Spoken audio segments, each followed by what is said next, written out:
प्रणाम, ओम नमः शिवाय। कैसे आप? आज हम इस वीडियो के माध्यम से जानेंगे जुपिटर ट्रांजिट इन एरीज, यानी कि जो मेष राशि में जुपिटर का ट्रांजिट होने वाला है वो किस प्रकार से रहेगा, कैसा रहेगा, उसके रिजल्ट क्या हो सकते हैं, ये हम जानेंगे। तो डायरेक्टली चलते हैं हमारे विषय की तरफ। तो आज का विषय समझने के लिए बेसिक स्ट्रक्चर को समझिए, क्योंकि जो ट्रांजिट के विषय होते हैं वो इजी होते हैं, उसे ज्यादा कॉम्प्लिकेटेड करने की कोई जरूरत नहीं है। पहले तो ये बेसिक स्ट्रक्चर को समझे तो पूरे विषय को आप इजी तरीके से समझ जाओगे।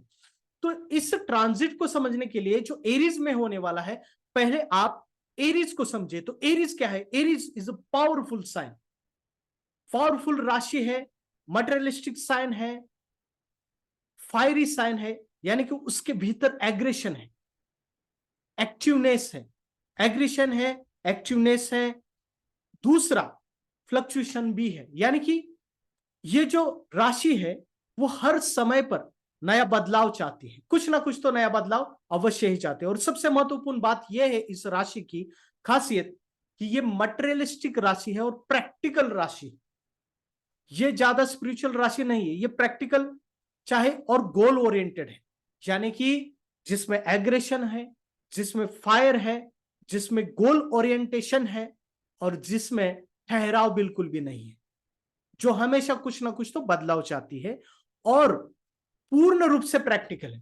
तो इसलिए, और दूसरी बात कि इस राशि में ऑलरेडी वहां पर राहु का ट्रांजिट है, यानी कि इस जुपिटर के ट्रांजिट को समझने के लिए आपको राहु को भी कंसिडर करना पड़ेगा, क्योंकि एरियस में दो पावरफुल प्लैनेट्स यानी कि जुपिटर और राहु एक साथ लगभग आगे आने वाले 6-8 महीने तक रहने वाले हैं। तो इसलिए इस जुपिटर को समझने के लिए, जुपिटर ट्रांजिट को समझने के लिए राहु को भी हमें कंसिडर करना पड़ेगा।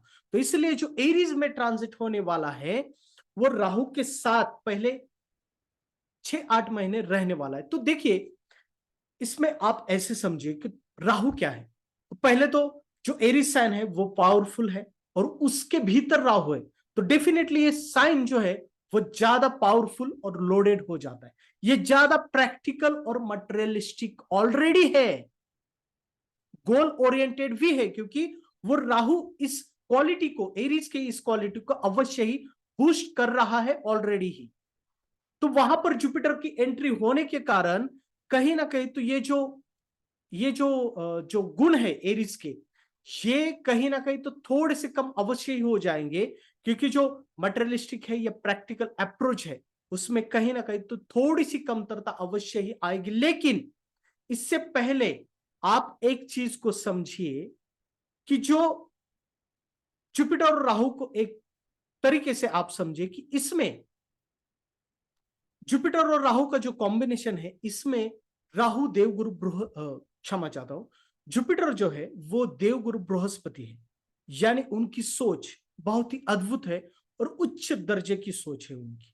तो वो राहु को अपना, ठीक है, वो मानते हैं कि अपोजिट प्लैनेट्स है या अपोजिट सोच वाला है, लेकिन फिर भी वो गुरु है, तो उसे कंप्लीटली वो नकारात्मक तरीके से नहीं देखेंगे, सम तरीके से देख सकते हैं। लेकिन राहु टोटली अपोजिट है, वो गुरु को अपना शत्रु ही मानेगा, वो गुरु को ज्यादातर खराब करने की ही कोशिश करेगा। तो इसमें एक बात जो होने वाली है, इसमें कहीं ना कहीं तो जो जुपिटर है वो कहीं ना कहीं तो नेगेटिव इन्फ्लुएंस में आने वाला है और राहु जुपिटर को खराब करने की कोशिश अवश्य ही करेगा इस कॉम्बिनेशन में। लेकिन इसमें राहु अच्छा होने वाला है कहीं ना कहीं तो, क्योंकि जुपिटर से उसका संबंध आने के कारण वो कहीं ना कहीं तो शुभ स्थिति में आएगा। तो जिन लोगों की राहु की दशा अभी चल रही है उनके लिए यह ट्रांजिट सही है, सही जाएगा। और जिन लोगों की अभी जुपिटर की दशा चल रही है, दशा या अंतरदशा, उनके लिए यह ट्रांजिट उतना सही नहीं होगा। क्यों? क्योंकि उनके जुपिटर को कहीं ना कहीं तो राहु खराब कर देगा।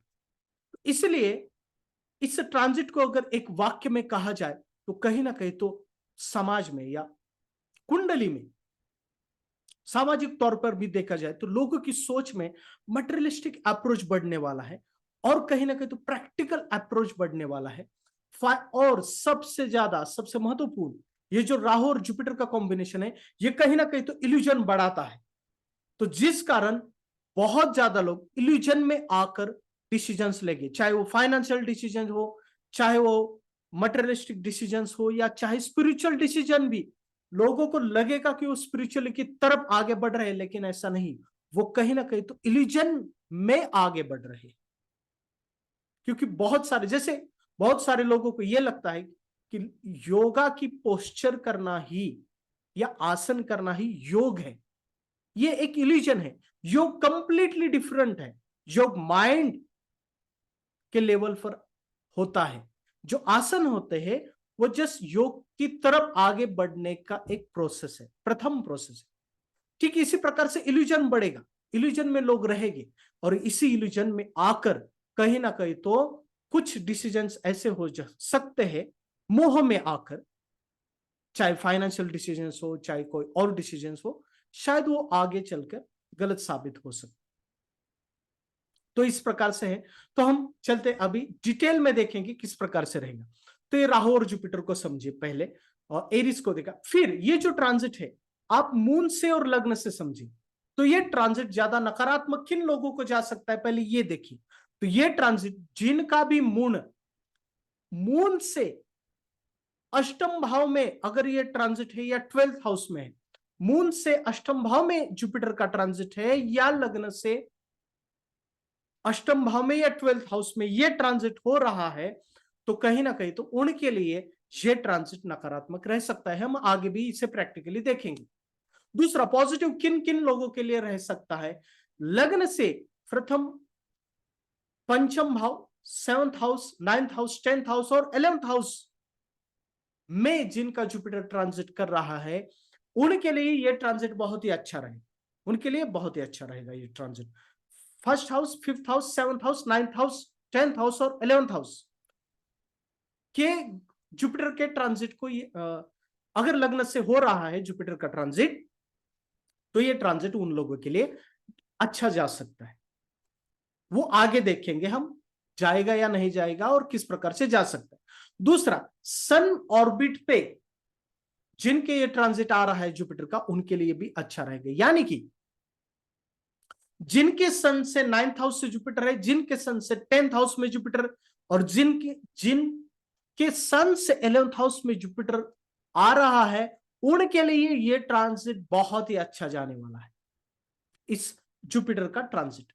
दूसरा, पैटर्न को समझे, इंपॉर्टेंट पैटर्न को समझे। देखिए इस ट्रांजिट को समझने के लिए आप टिपिकली लग्न से मत देखिए, पैटर्न को समझिए। फर्स्ट पैटर्न है सैटर्न, क्योंकि सैटर्न इस कर्म कारक, हमारा प्रोफेशन का कारक है। तो जब भी ये ट्रांजिट सैटर्न से होगा, सैटर्न के ऊपर से ये जुपिटर का ट्रांजिट होगा, यानी कि जिनके कुंडली में सैटर्न मेष राशि में है, एरीज में है, उनके लिए ये ट्रांजिट जुपिटर का अच्छा रहेगा। उनके प्रोफेशन के लिए, उनके जॉब के लिए, उनके करियर के लिए ये ट्रांजिट अच्छा रहेगा। शायद उनका प्रमोशन हो सकता है, बिजनेस में अच्छी ग्रोथ मिल सकती है, और नए डिसीजंस हो सकते हैं बिजनेस के माध्यम से, और जो वो डिसीजन सही ले सकते हैं आगे जाकर। तो इस प्रकार से है, लेकिन इसके लिए भी 6 मंथ के बाद ये ट्रांजिट उनके लिए सही साबित ज्यादा हो सकता है। दूसरा, राहु के ऊपर से तो हमने देखा, केतु के ऊपर से अगर ये ट्रांजिट है तो डेफिनेटली स्पिरिचुअली व्यक्ति को आगे बढ़ाएगा, स्पिरिचुअल नॉलेज में ये व्यक्ति को आगे बढ़ा सकता है, लेकिन मटेरियलिस्टिक उतना रिजल्ट ये नहीं देगा। दूसरा, मार्स से ये ट्रांजिट बहुत, यानी कि जिनके भी एरीज में मार्स है, उनके लिए ये ट्रांजिट बहुत ही अच्छा है। उनके प्रॉपर्टीज रिलेटेड काम बन जाएंगे। दूसरा, अगर जो ब्रदर्स रिलेटेड भी एक्टिविटीज अच्छी हो जाएंगी, नए डिसीजंस होंगे, जो डिसीजंस वो लेंगे वो सही साबित हो सकते हैं। दूसरा, वो कुछ ना कुछ तो नई शुरुआत अवश्य ही करेंगे।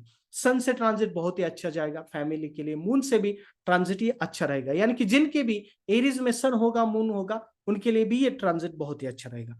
जुपिटर जिनके एरीज में होगा, उनके लिए ये ट्रांजिट जो है, यानी कि जुपिटर के ऊपर से जुपिटर का ट्रांजिट ठीक रहता है, लेकिन ये हेल्थ के लिए उतना सही नहीं साबित हो सकता, तो इसलिए ठीक ठाक रहेगा। वीनस से, यानी कि जिनके भी एरीज में वीनस है, और वीनस से होने वाला ये जुपिटर का ट्रांजिट डेफिनेटली सही होगा। फाइनेंशियल एंगल से भी अच्छा रहेगा। दूसरा, पर्सनल यानी कि व्यक्तिगत जीवन के लिए भी ये ट्रांजिट बहुत ही बढ़िया रहेगा। ओवरऑल देखा जाए तो वीनस से ट्रांजिट जुपिटर का ये अच्छा जाएगा, मर्क्यूरी से भी अच्छा जाएगा। दूसरा, अभी चलते हैं हम रिजल्ट फॉर ईच लग्न, यानी कि हर लग्न के लिए ये ट्रांजिट किस प्रकार से जा सकता है। तो पहले देखेंगे ट्रबल लग्न, यानी कि किन किन लग्न को ये ट्रांजिट थोड़ा सा नकारात्मक जा सकता है। तो पहले देखिए, ये प्रमुख रूप से कन्या और वृषभ यानी कि टॉरस लग्न के लिए ये ट्रांजिट उतना सही नहीं जा सकता। क्यों?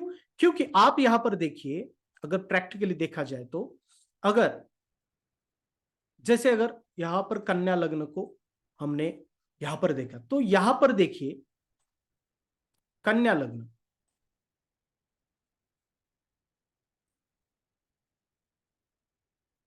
एक ही मिनट, जैसे कन्या लग्न के लिए ये जो जुपिटर राहु है वो 8th हाउस में आ रहा है, यानी कि जुपिटर का ट्रांजिट जो है वो 8th हाउस से हो रहा है। तो ये ट्रांजिट कहीं ना कहीं तो कन्या लग्न के लिए पर्सनल जीवन में दिक्कतें निर्माण कर सकता है, और दूसरा फाइनेंशियल दिक्कतें भी आ सकती है, और ओवरऑल जो पीस होता है वो उतना नहीं रहेगा इस ट्रांजिट में।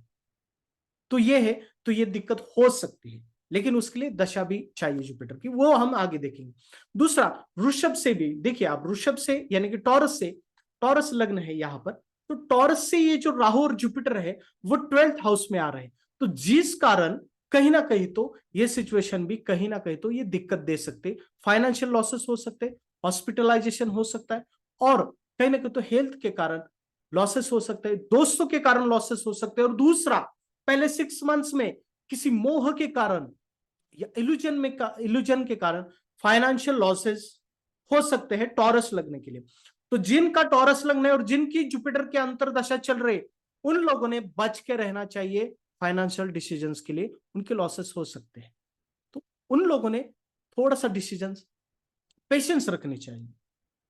दूसरा, नेक्स्ट देखते हैं हम कि करियर, करियर के लिए किन किन लोगों के लिए ये ट्रांजिट सही हो सकता है, किन लग्न के लिए। तो पहले तो जिनका सैटर्न एरीज में है, उन लोगों के लिए ये ट्रांजिट करियर के एंगल से बहुत ही अच्छा रहे, तो उनका प्रमोशन हो सकता है, करियर में सही डिसीजंस हो सकते हैं, करियर में वो आगे जा सकते हैं। दूसरा, करियर के नजरिए से देखा जाए तो कर्क यानी कि कैंसर लगना और जेमिनी लगना के लिए ये ट्रांजिट बहुत ही बढ़िया है, और दूसरा जिनका टेंथ लॉर्ड एरीज में है उनके लिए भी ये ट्रांजिट सही रहेगा। प्रैक्टिकली अगर देखा जाए तो अगर कर्क लग्न को देखा जाए, यहां पर देखिए कर्क लग्न, ठीक कर्क लग्न से 10th हाउस में जुपिटर आ रहे हैं, यानी कि ये जो जुपिटर का ट्रांजिट है वो डेफिनेटली करियर में बूस्ट देगा, और वहां पर अगर एरीज में मार्स है तो ये डेफिनेटली करियर में बहुत ही नई ऊंचाइयां देगा। दूसरा, जुपिटर का जो 10th हाउस में ट्रांजिट हो रहा है कर्क लग्न के लिए, वो डेफिनेटली करियर में कुछ ऐसे डिसीजंस या नयापन लेके आएगा जो आगे जाकर उस व्यक्ति के लिए एक गुडविल लेके आएगा, या कुछ ऐसा डिसीजन हो सकता है जो उसके लाइफ के ऊपर या उसके करियर के ऊपर आगे 10 साल तक इंपैक्ट कर सकता है। इस प्रकार का ये ट्रांजिट है। दूसरा, अगर जेमिनी से देखा जाए, क्यों? क्योंकि जेमिनी से भी 11th हाउस में जुपिटर ट्रांजिट कर रहे हैं, तो ये भी जो जुपिटर का ट्रांजिट है जेमिनी लग्न के लिए यह सही साबित होगा। इनके लिए इनकम सोर्सेज बढ़ सकते हैं, उनके सैलरीज बढ़ सकती है, और दूसरा जो सोशल नेटवर्क है उनका ये भी बढ़ सकता है, और इनकम आएगी, कहीं ना कहीं तो इनकम अवश्य ही ट्रिगर होगी। इसलिए करियर में एरीज, करियर में जो कैंसर और जेमिनी के लिए ये ट्रांजिट बहुत ही अच्छा रहेगा। और जिनका भी 10th लॉर्ड, सपोज करिए कि 10th लॉर्ड मार्स है और वो मार्स एरीज में है, तो डेफिनेटली वो ट्रांजिट भी करियर के हिसाब से अच्छा जाए।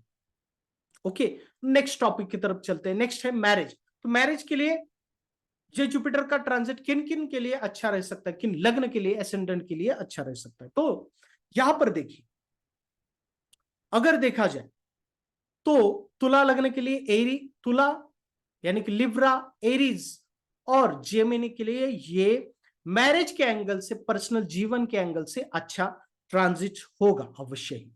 दूसरा, जिनका भी वीनस एरीज में है उनके लिए भी ये मैरिज के एंगल से ट्रांजिट या मैरिड लाइफ के एंगल से ट्रांजिट अच्छा जाएगा। ओके, और जिनका भी सेवंथ लॉर्ड एरीज में है उनके लिए भी ये ट्रांजिट कहीं ना कहीं तो मैरिज के एंगल से इवेंट अवश्य ही ट्रिगर करेगा। अगर देखा जाए तो यहां पर देखिए, मैरिज के नजरिए से तुला लग्न को लेते हैं हम, तो तुला लग्न के लिए जुपिटर सेवंथ हाउस से ट्रांजिट कर रहे हैं, तो ये डेफिनेटली मैरिज के इवेंट ट्रिगर कर सकता है, या मैरिड लाइफ में डेफिनेटली अच्छे इवेंट्स डेफिनेटली हो सकते हैं। दूसरा, एरीज के लिए देखा जाए तो प्रथम भाव में यानी कि लग्न में ही कहीं ना कहीं तो जुपिटर की एंट्री है, वो वहां पे विराजमान है, तो डेफिनेटली पावरफुल है, तो ये भी मैरिज के लिए अच्छा होता है। अगर जेमिनी को देखा जाए तो जेमिनी की 11th हाउस में जुपिटर है, वो मैरिज के लिए सही होता है। तो एरीज, तो इस प्रकार से जो जुपिटर का ट्रांजिट है इन 3 लग्न के लिए अच्छा रहेगा। और जिनका भी वीनस, सपोज कीजिए कि जिनका भी वीनस एरीज में है उनके लिए भी मैरिज रिलेटेड इवेंट्स ट्रिगर हो सकते हैं। ओके, और मैरिड लाइफ के रिलेटेड इवेंट ट्रिगर हो सकते हैं। या फिर जिनका 7th लॉर्ड एरीज में है उनके लिए ये जुपिटर का ट्रांजिट बहुत ही अच्छा है। तो इस प्रकार से आपको समझना होगा इस विषय को। तो बहुत ही इजी है, कॉम्प्लिकेटेड नहीं करना है, स्टेप बाय स्टेप समझना है। हेल्थ के लिए देखा जाए तो वृषभ लग्न के लिए यह ट्रांजिट उतना सही नहीं, और कन्या लग्न के लिए क्योंकि ये 12th हाउस से है, वृषभ यानी कि टॉरस से, तो कहीं ना कहीं तो ये खर्चा बढ़ाएगा, हेल्थ के रिलेटेड प्रॉब्लम्स क्रिएट कर सकता है, लेकिन ये नक्षत्र के ऊपर भी डिपेंड है। तो आगे चलते हैं हम, नक्षत्र के माध्यम से हम इस विषय को कैसे समझे, इस ट्रांजिट को समझे। तो पहले तो एक बात को आप क्लियर कीजिए कि ये सिर्फ राशि से ट्रांजिट नहीं हो रहा है, यहां पर नक्षत्र भी इन्वॉल्व है, यानी कि पहले केतु का है, फिर वीनस का है, और फिर सन का है, यानी कि अश्विनी है, भरणी है और कृतिका है। तो जुपिटर इन नक्षत्रों से ट्रांजिट होने वाला है। तो जिनका भी केतु 8th हाउस में है, 12th हाउस में है, या तो पहले उनके लिए ये पहले 4 मंथ्स या 5 मंथ्स उतने सही नहीं हो, उनके लिए ये ट्रांजिट उतना अच्छा नहीं जाएगा, चाहे वो फिर फर्स्ट हाउस से क्यों ना हो या फिर 5th हाउस से क्यों ना हो, क्योंकि ये ब्लॉक करेगा ही अवश्य। अगर ये केतु के नक्षत्र ट्रांजिट कर रहा है जुपिटर, और यहां पर हम प्रैक्टिकली देखते हैं किस प्रकार से आपको इसे समझना है। तो जैसे समझिए कि यहां पर केतु है, ओके, यहां पर केतु विराजमान है, किसी कुंडली में केतु है, और जुपिटर ट्रांजिट कर रहे हैं केतु के नक्षत्र से, ओके, अश्विनी, तो डेफिनेटली वो केतु को कहीं ना कहीं तो एक्टिवेट करेंगे, और उसी समय उस व्यक्ति की अगर जुपिटर के अंतरा चल रही है तो डेफिनेटली ये जो ट्रांजिट है, ठीक है वो 11th हाउस से, लेकिन कहीं ना कहीं तो वो सेट बैक देगा या पुल बैक, या वो रिजल्ट उतना नहीं दे पाएगा, क्योंकि केतु 8th हाउस में है, वो पुल बैक क्वालिटीज से जुड़ा हुआ है, जिस कारण इस व्यक्ति को उतना स्पीड नहीं मिले अपने इनकम में या फाइनेंशियल गेन में। ओके, तो इस प्रकार से देखना। या अगर केतु 12th हाउस में, या फिर वीनस 12th हाउस में है, या फिर सन या केतु या वीनस 8th या 12th हाउस में है, जो भी नक्षत्र लॉर्ड यानी कि केतु, वीनस, सन, कृतिका, सन, ओके, वीनस भरणी और केतु अश्विनी, तो इस प्रकार से अगर 8th और 12th हाउस में है तो इनको भी देखना होगा, तो ये ट्रांजिट उन लोगों के लिए उतना बढ़िया नहीं रहे। ओके, अगर केतु की, वीनस की और सन की पोजीशंस अच्छी है तो वो पीरियड अच्छा जाएगा। जैसे केतु फर्स्ट 4 मंथ अगर अष्टम भाव में है तो उतना नहीं जाएगा, लेकिन वीनस अच्छा है तो डेफिनेटली अगले 6 महीने अच्छे जा सकते जुपिटर ट्रांजिट की। तो इस प्रकार से आपको इस विषय को समझना हो, बहुत ही इजी है। इसमें बहुत, देखिए इसमें कॉम्बिनेशंस भी देखने हैं कि अगर जुपिटर 8th हाउस में है और केतु 12th हाउस में है, ऐसा नहीं होना चाहिए ये और निगेटिव हो जाए, तो पॉजिटिव भी है। और नक्षत्रांश को भी देखना चाहिए, लेकिन नक्षत्रांश अलग विषय। और दशा इज इंपॉर्टेंट। दशा क्यों? क्योंकि अगर प्रैक्टिकली देखा जाए तो ये सब होने के लिए या जुपिटर ट्रांजिट का रिजल्ट मिलने के लिए जुपिटर का इन्वॉल्वमेंट होना चाहिए, जुपिटर दशा का।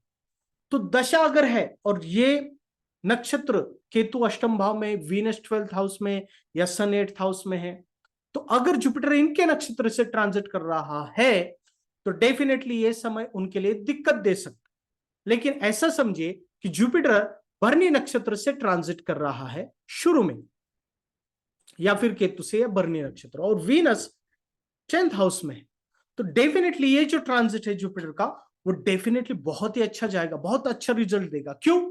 क्योंकि पहले तो ये जुपिटर के अंतरा है, अंतरदशा, और उसका नक्षत्र स्वामी वीनस भी 10th हाउस में, तो डेफिनेटली ये बहुत ही हाई देगा, ये करियर के माध्यम से बहुत ही ऊंचाई देगा, या जो भी इवेंट।